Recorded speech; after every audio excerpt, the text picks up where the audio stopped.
Hi, this is Rich Greco from Money Matters University, and our topic today is budgets. What we've put together for you is a budget template for an Excel spreadsheet. We have three worksheets for this particular workbook. The very first worksheet is what you see right now, which is the budget summary. The budget summary is going to automatically populate based on the information that you enter in the other two worksheets. And the other two worksheets, as you can see down here, are income and disbursements. So I'm going to go to the income worksheet right now. And we have made this as simple as possible. So when you see any yellow fields, that is where you can enter information. Everything else is already protected with formulas, so you don't have to worry about doing anything else. So the very first column here, which is called pay frequency, column C in the worksheet, is how often you get paid. And at the bottom of the page, if you can roll down, you'll see this is our legend. So we have all the different pay currencies that exist. Weekly is a W, biweekly is B, semi-monthly is S, monthly is M, quarterly is Q, and annually is A. So once you enter the pay frequency in the column C, we also need you to put down the gross pay for that particular frequency. So for example, we've given you five different jobs, five different W-2s, which we felt was ample in order to be able to get a good budget together in case you changes jobs during the year, married, filing joint, that should give you four or five. It should be more than enough. So if you're paid on a weekly basis, go to your gross pay and you look at it and say, I get paid 1,000 a week, which in that particular case is obviously $52,000. That's all you have to enter. If it's monthly, you put down whatever you get paid monthly and how much the amount is.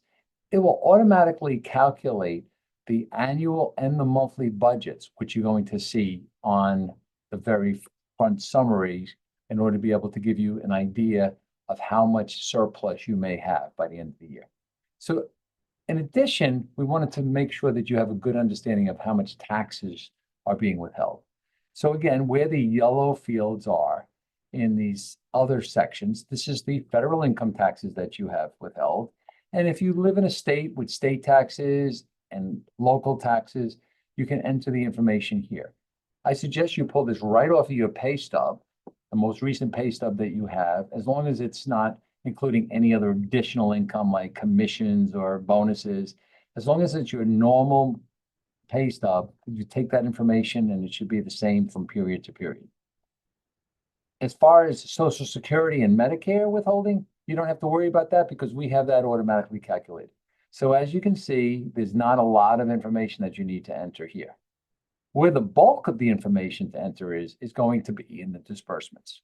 As you can see, we've created five different categories for disbursements: housing, work, personal, health, and investments.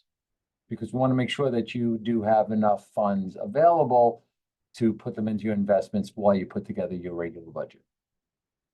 Again, everything with yellow you get to fill out. This is all your description. Whatever is important to you in terms of the exact words, that's what you put here.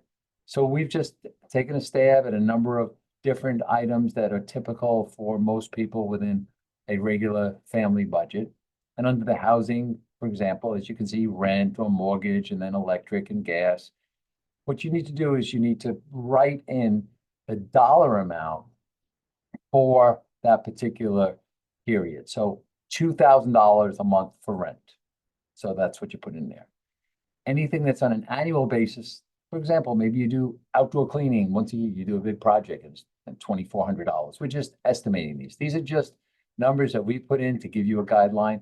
You can zero them all out and re-enter them yourselves, and it will automatically calculate the annual, monthly expenses. And we have this month by month, if that's helpful, in order to be able to understand exactly how much those expenses are and any of those disbursements for that particular category.